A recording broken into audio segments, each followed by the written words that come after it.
Mesdames et messieurs, bienvenue dans ce bulletin d'information. Par décret en date du 26 mars 2025, il a été prononcé la nomination ou la promotion de plusieurs dizaines d'officiers de l'armée béninoise à différents grades selon le document signé par le président de la République Patrice Talon et ses ministres en charge de l'économie et de la défense. Les officiers promus l'ont été soit au mérite, soit au choix. On relève sur la liste que certains officiers ont été promus au grade de colonel-major et homologue. 10 officiers porteront désormais sur leurs épaules les signes distinctifs de colonel ou homologue. Environ 3 dizaines d'officiers sont promus au grade de lieutenant-colonel et homologue. Plusieurs dizaines d'officiers abordant jusque-là le grade de capitaine-major ou homologue sont normés ou promus au grade commandant ou homologue. Le décret souligne que les promotions accordées donnent droit à une augmentation de traitement dans les conditions définies par les tests en vigueur en la matière. Le décrochage d'un officier du tableau d'avancement entraîne l'annulation de sa promotion au grade supérieur, avait-il l'acte de promotion.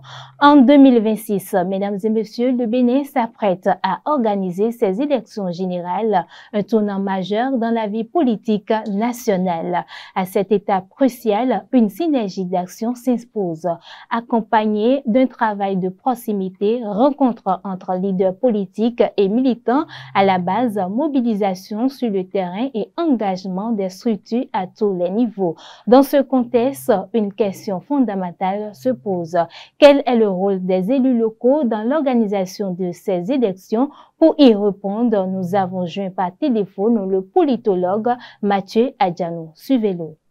Comme vous le savez, tel que les partis politiques ont leur rôle républicain à jouer dans l'animation de la vie politique, tel aussi les entités administratives ont leur part de responsabilité dans la conduite des affaires publiques. Et donc, dans le cas d'espèce, les chefs de quartier ou de village sont un peu comme la continuité de l'exercice de la fonction administrative au niveau, je dirais, local, à la base. Donc, pour faire simple, on pourrait dire que le chef de quartier ou de village est le bras opérationnel du chef d'arrondissement, n'est-ce pas, du maire d'une commune. Et donc, il est une entité administrative, il incarne l'entité administrative. Donc, il se considère, ou il est du moins considéré comme une personne morale à qui incombe la responsabilité d'être le relais de l'État au niveau local. Donc, on pourrait dire tout simplement que la fonction qu'exerce le maire au niveau communal, qui est partagée par le chef d'arrondissement au niveau des arrondissements, cette fonction descend à la base, donc, et c'est cette fonction qu'exerce le chef de quartier ou de village. Donc, on ne peut pas dire que voilà, c'est un politique au sens vrai du terme, quoi, c'est-à-dire un membre d'un parti politique qui vient défendre les causes de son parti au niveau d'une localité donnée. C'est faux, ce n'est pas vrai, pas du tout alors. Et une fois désigné par ces entités, ces partis politiques, le chef de village, de quartier n'est plus, disons, celui qui représente son parti dans cette localité, sur ce territoire bien délimité. Non, il devient une personne morale et qui incarne l'unité au niveau du territoire, l'unité de toutes les personnes vivant sur ce territoire, et il travaille pour l'épanouissement de tous les citoyens sur ce territoire-là. Donc, il n'a aucun droit de privilégier l'action de son parti politique au détriment de l'action publique. Mais il y a que nous devons préciser, tel que dans le processus électoral, dans tous les pays, tel que l'État a la responsabilité de faciliter l'opérationnalisation du processus électoral, faciliter le déroulement du processus électoral, tel que le maire, donc au niveau communal, le fait, tel que le chef d'arrondissement au niveau communal le fait, tel aussi le chef de quartier ou de village doit travailler, œuvrer pour faciliter la tâche aux entités de la Commission électorale nationale autonome. Ce bulletin se poursuit, mesdames et messieurs, conformément aux dispositions de l'article 69 de la loi numéro 2021-14 du 20 décembre 2021 portant code de l'administration territoriale en République du Bénin.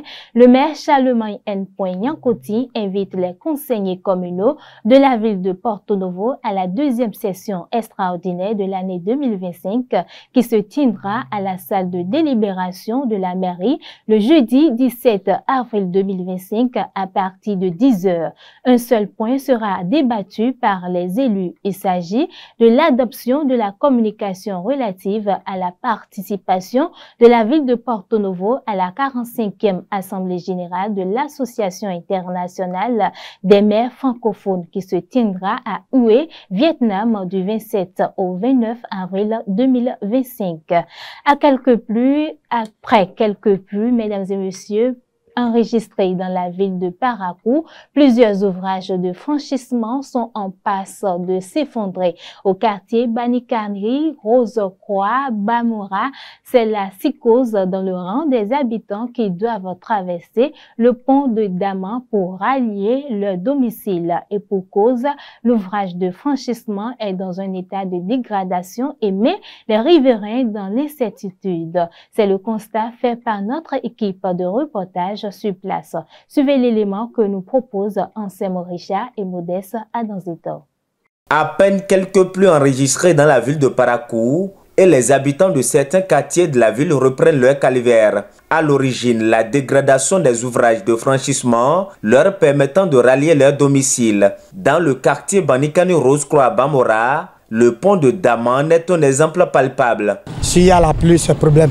Chaque année, on peut perdre au moins 2 ou 3 personnes. S'il y a la pluie, tu vas s'arrêter au moins 2 heures de temps ou 3 heures de temps avant de traverser. Si tu vas forcer, c'est un problème. Donc tu dois attendre, forcer. Nous tous qu'on est dans les quartiers, on est dans le souci maintenant. Voilà les élèves. S'il y a cours à 7 h ou à 6 h qui vont aller se présenter à l'école, c'est impossible. Les enfants n'arrivent pas. Nous-mêmes, quand on est les ouvriers, les professeurs, les directeurs qui sont dans le quartier, on est obligé d'attendre quand l'eau a fini avant de traverser. Et il y a les enfants qui dorment en ville. Fois passer la pluie qui vient de commencer, les sables qu'ils ont ramassés, l'eau a porté tout. On est venu, c'est comme s'il n'y avait rien là. L'eau est tout emporté. Lorsqu'il pleut, on ne peut pas passer, c'est impossible de passer parce que tout est plein. Donc ce qui fait ça emporter derrière quelques personnes et tout le monde a peur. Donc lorsqu'on a cours les matins comme ça à 7 h et on n'arrive pas au cours vite à 7 h comme ça, on fait des interrogations, nous manquons les cours. Ce qui fait qu'on obtient souvent la note 0. On ne peut pas se justifier.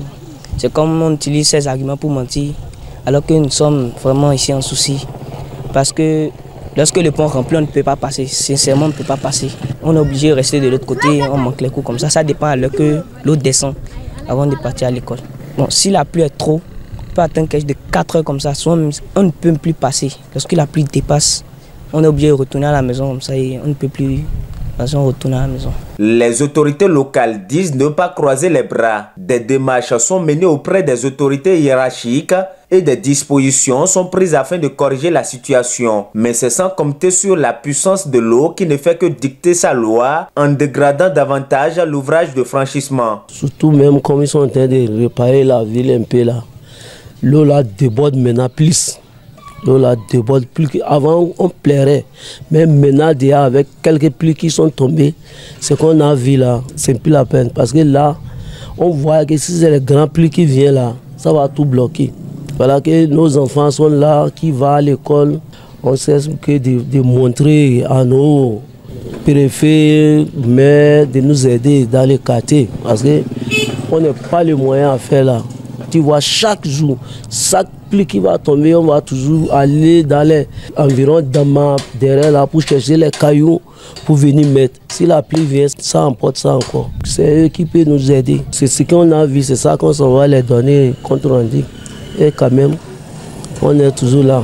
Au regard de la situation et des risques que courent les usagers avec la période pluvieuse qui s'annonce palpitante, les habitants lancent à nouveau des cris du cœur aux autorités compétentes. Nous demandons à l'autorité de vraiment nous aider parce que nous avons besoin que le pont soit arrangé pour que nous puissions aller au cours. Parce que nous avons vraiment besoin de ça pour bien étudier, pour avancer.